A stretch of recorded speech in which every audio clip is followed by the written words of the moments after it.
Coaching necessary या waste of money? I would say necessary. First attempt prelims not clear, second attempt prelims not clear, third attempt prelims not clear.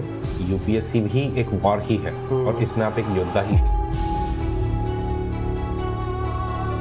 मतलब you have to be hard working as well as you have to be little bit lucky also.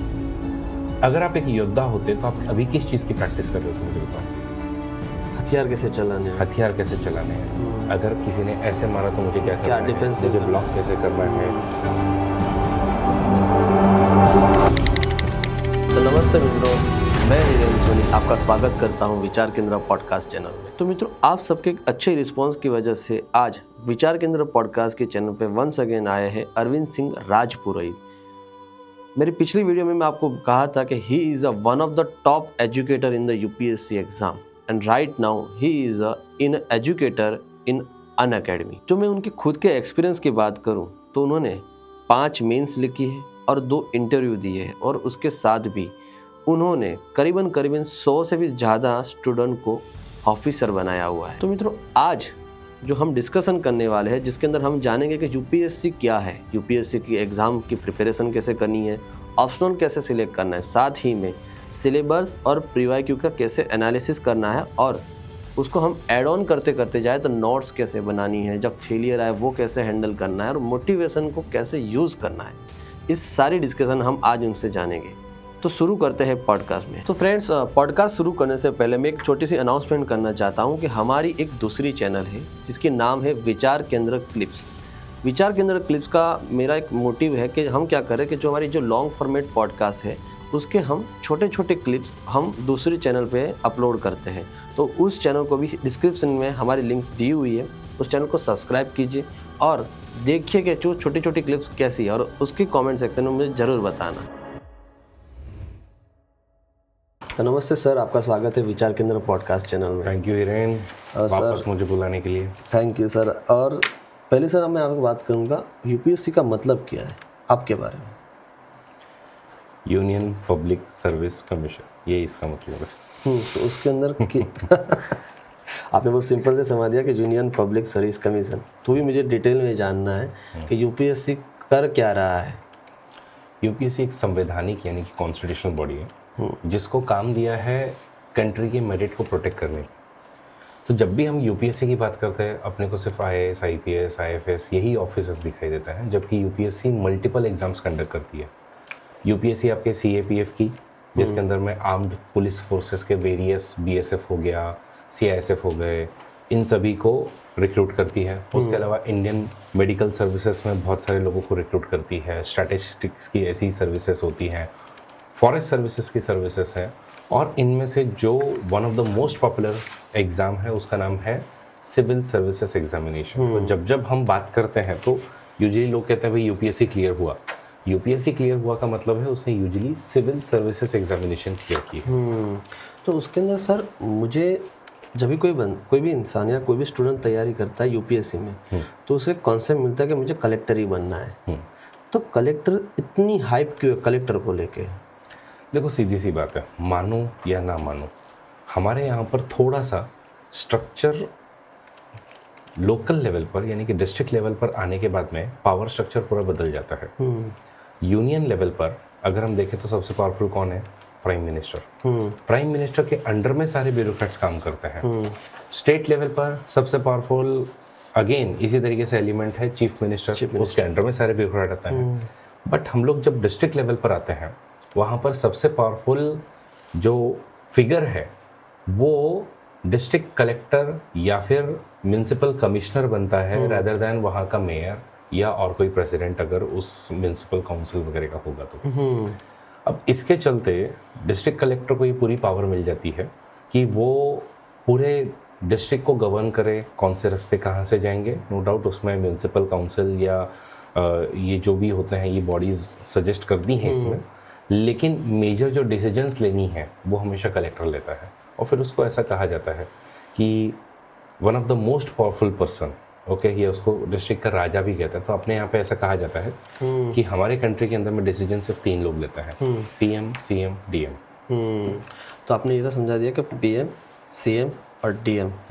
तो इसको भी मैं ज़्यादा अभी भी देखूँ ना अगर डीएम बनना है तो डायरेक्ट बन जाओगे, या यूपीएससी पास करके पहली नौकरी डीएम की ही मिलने वाली है, या उसके भी स्टेप बाय स्टेप हो रहे हैं? ऑब्वियसली स्टेप बाय स्टेप जाते हैं। आप जस्ट इमेजिन कीजिए कि आपको इतना बड़ा एक जिला, अब उस जिले के अंदर में कितनी सारी चीज़ें हैं वहाँ पर, हेल्थ से लेकर के, एजुकेशन से लेकर के, इंफ्रास्ट्रक्चर से लेकर के, वाटर सप्लाई से लेकर के, बाकी बहुत सारे इश्यूज़ को हैंडल करना है। और जब वो हैंडल करना है तो एक नौसिखिए को मैं ये सब काम नहीं दे सकता हूँ, मुझे एक एक्सपीरियंस्ड बंदा लगेगा। लगभग 10 साल लग जाते हैं इसके अंदर में, जब तक आप एक डिस्ट्रिक्ट कलेक्टर की किसी एक ओहदे तक पहुँचो। आप पूरे ग्राउंड लेवल से, तो आईएएस बनने के बाद में भी कोई आपको सीधा एकदम बड़ी कुर्सी पे लाल बत्ती दे करके बैठा दिया, ऐसा नहीं होगा।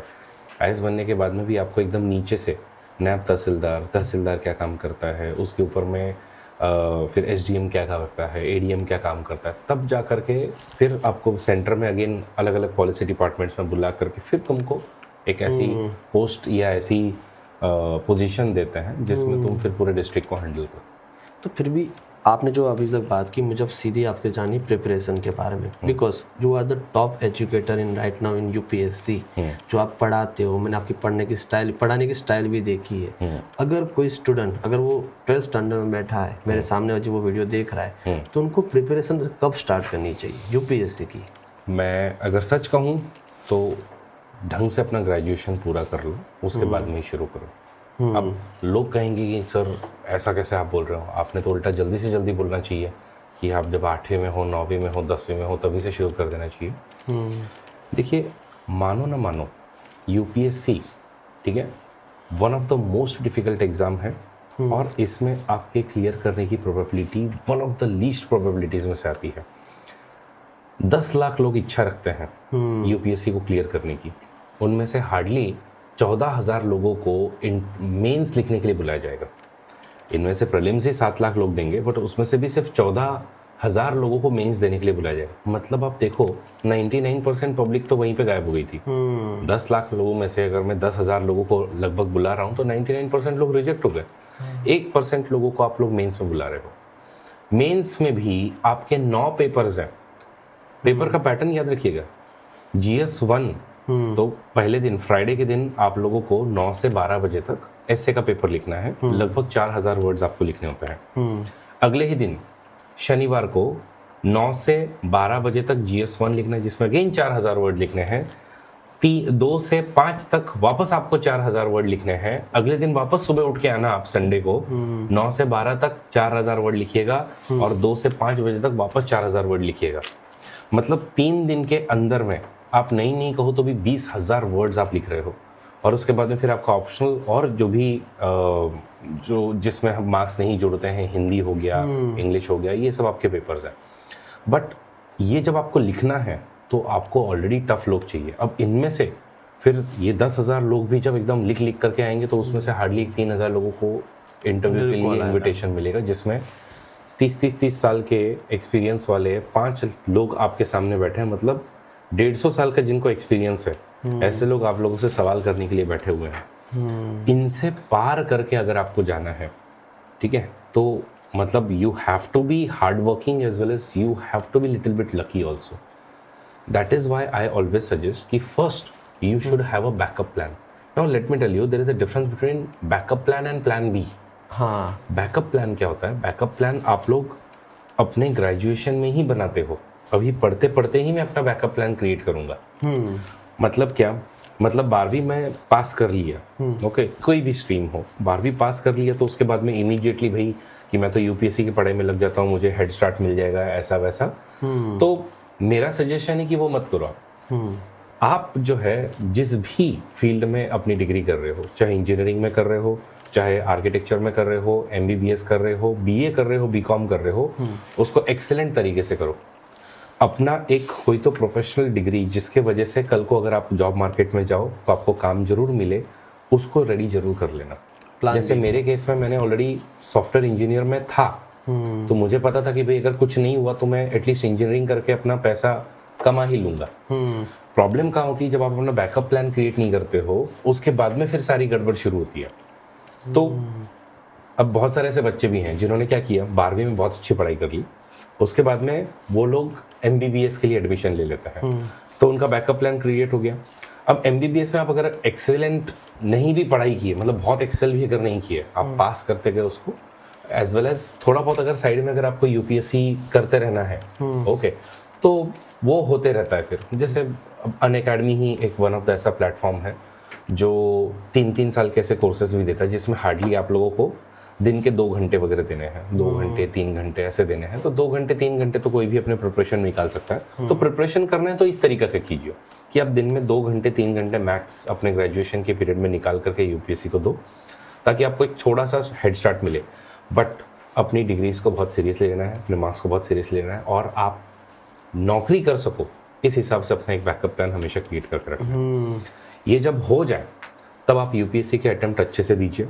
UPSC के मल्टीपल अटेम्प्ट्स देने के बाद में अगर आपका क्लियर नहीं होता है तो either you can go for the backup plan, या फिर आपका प्लान बी रेडी कीजिए। प्लान बी होता है फिर कोई दूसरी गवर्नमेंट की एग्ज़ाम देनी है क्या, स्टेट RBI की एग्ज़ाम देनी है क्या, बैंकिंग की एग्ज़ाम देनी है क्या, या फिर और कोई दूसरी कॉम्पिटिटिव एग्ज़ाम दे करके अपने को सेटल होना है क्या। तो ये फ़र्क होता है दोनों में। ये स्मार्ट वे इसके प्रिपरेशन करनी है कि भाई आपको घुसने से पहले एंडिंग पता होना चाहिए, एग्जिट स्ट्रेटजी। एग्जैक्टली, बेसिकली मैं इसको रिस्क मिटिगेशन बोलता हूँ। देखो, मानो ना मानो UPSC एक रिस्की अफेयर है, ठीक है। अब और रिस्की अफेयर है तो इसमें कई बार हम लोग ये भी सुनते हैं कि भाई फिर बच्चे का नहीं हुआ तो सुसाइड जैसे एक्सट्रीम स्टेप्स भी लोगों ने उठाए हुए हैं।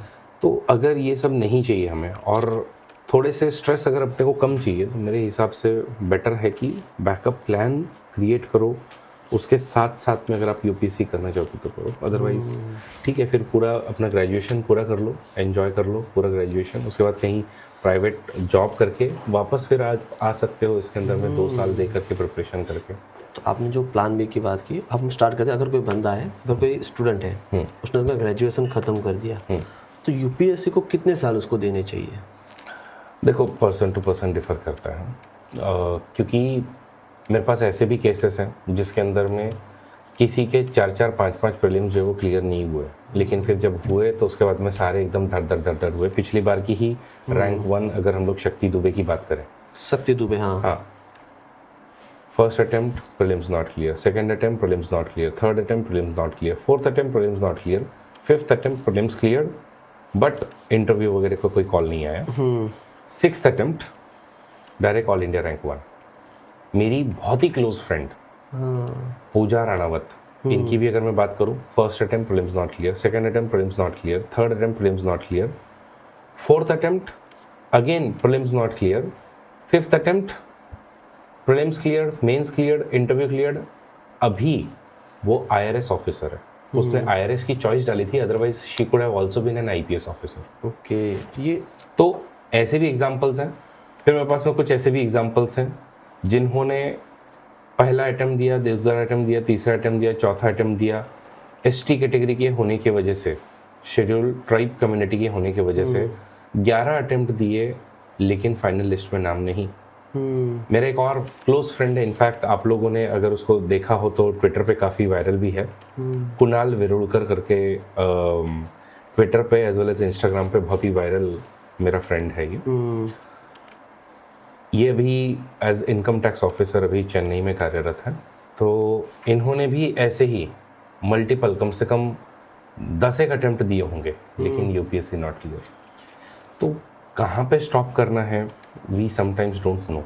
तो इसलिए हर एक का वैरी करेगा। मेरे, जिनको मैं बड़ा भाई मानता हूँ, और उन्होंने मेरे इनफैक्ट लाइफ में बहुत इंपॉर्टेंट रोल प्ले भी किया है, ऐसे नीरज सूरत वाला। तो नीरज सूरत वाला सर जो है, उन्होंने एकदम डिसाइड किया था 3 अटेम्प्ट दूंगा, क्लियर कट डिसाइड किया था। हुआ तो ठीक है, नहीं हुआ तो मैं एग्जिट अपना वहीं से करके मेरा जो भी करना है मैं करूँगा। पहला अटेम्प्ट दिया, नहीं क्लियर हुआ कुछ भी।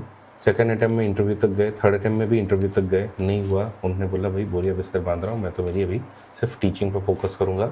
आज पुणे में HV Desai competitive exam centre, one of the, ऐसा कहूँगा कि सबसे बड़ा इंस्टीट्यूट है पुणे का, वो अभी वो चला रहे हैं। 800 से ज़्यादा स्टूडेंट आज उनके पास में शनिवार वाड़ा के एरिया में पढ़ रहे हैं। तो ऐसा होना चाहिए, लोगों ने या तो अपना डिसाइड करके जाओ, या फिर आप टाइम टू टाइम दो, और सम टाइम तो अपना इसमें प्लान जो पर्सनलाइज बनाना पड़ेगा।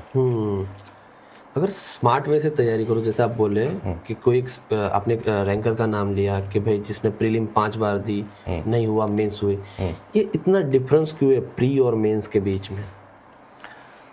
देखो, मल्टीपल फैक्टर्स आते हैं प्रीलिम्स में, खास करके भी अगर मेरी ही बात करूँ तो प्रीलिम्स 2019 में मेरा स्कोर कितना था आप गेस कर सकते हो कि लोगों को क्या स्कोर आ सकता है? मे बी 100 के आसपास। 143.34 आउट ऑफ 200। जो तो बेस्ट होना चाहिए। 143, जहाँ पे लोगों के 80-90 के स्कोर नहीं आ रहे, मेरा 143.34 था 2019 के प्रीलिम्स में। मुझसे अगर कोई पूछे कि क्या एक उसके पीछे राज था, मैं आपको बताऊंगा शांत दिमाग। लोगों से 99% लोगों से दिमाग को एग्ज़ाम के एनवायरनमेंट में शांत रखवाना ये इम्पॉसिबल टास्क उनके लिए हो जाता है।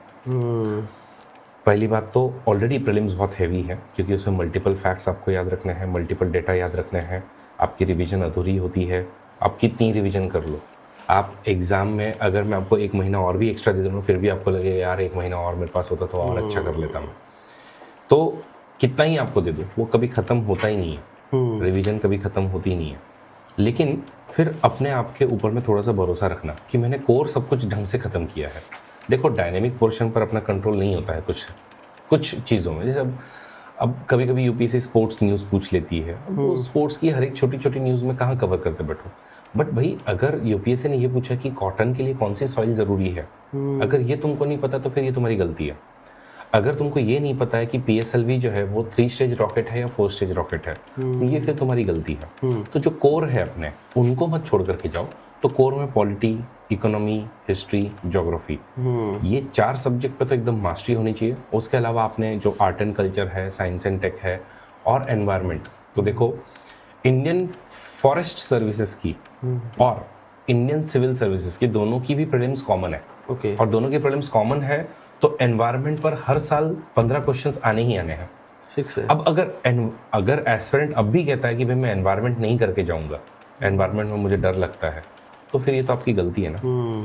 तो मेरा कहना है कि सबसे पहले कोर जितना भी सिलेबस है वो आपने ढंग से कवर किया होना चाहिए। एटलीस्ट 3 बार रिवीजन आपकी हर एक चीज़ की होनी चाहिए।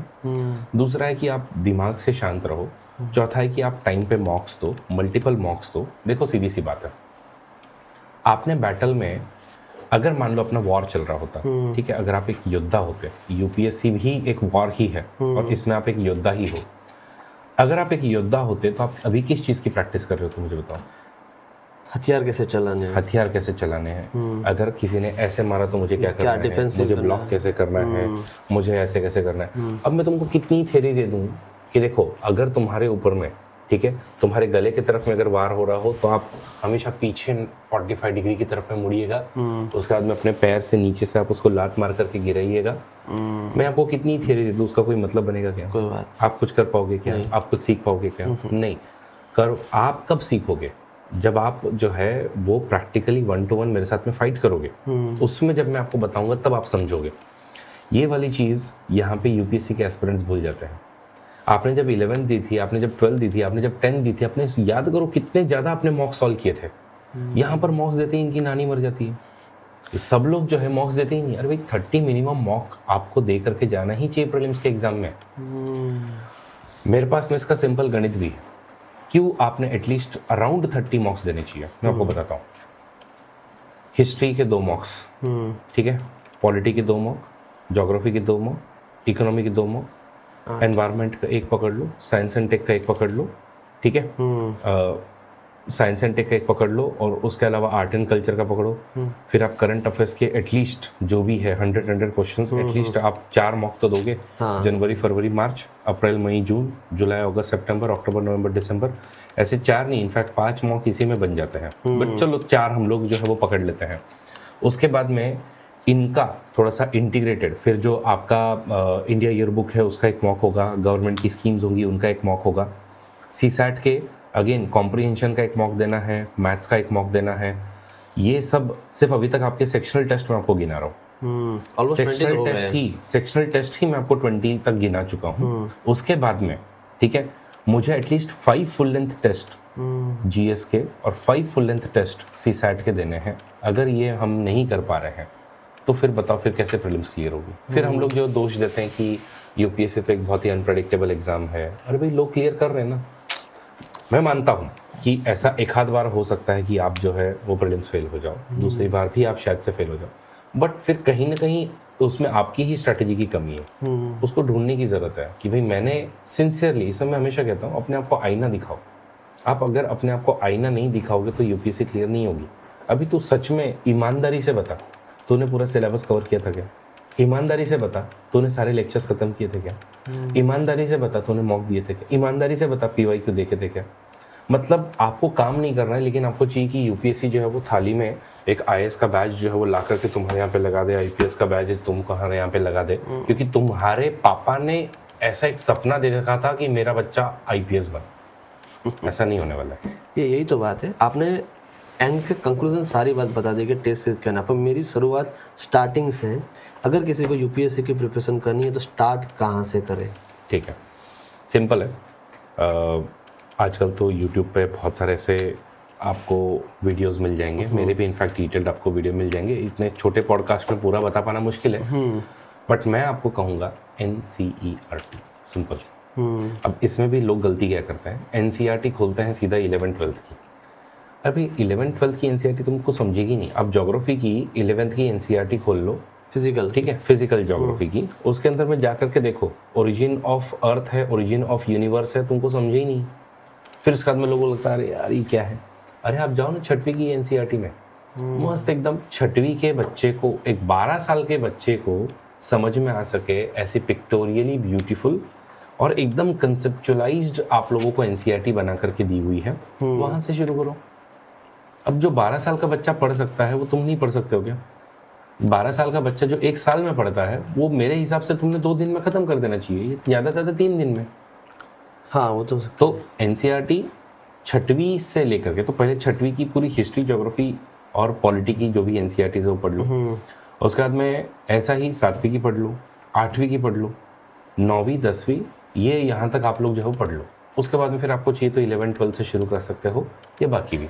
फिर आप स्टैंडर्ड बुक्स पर स्विच हुई है धीरे धीरे, अगर आपके पास में टाइम है तो फिर स्टैंडर्ड बुक्स से स्विच होते हुए फिर आप पढ़ते पढ़ते आप लोगों को जो भी फिर कवर करना है वो सारा का सारा। तो मेरा कहना है पहले हमेशा सिलेबस कवरेज पे देखो, सिलेबस अपना कवर होना चाहिए पूरा, पॉलिटी, हिस्ट्री, ज्योग्राफी लिखो कि भाई ये मुझे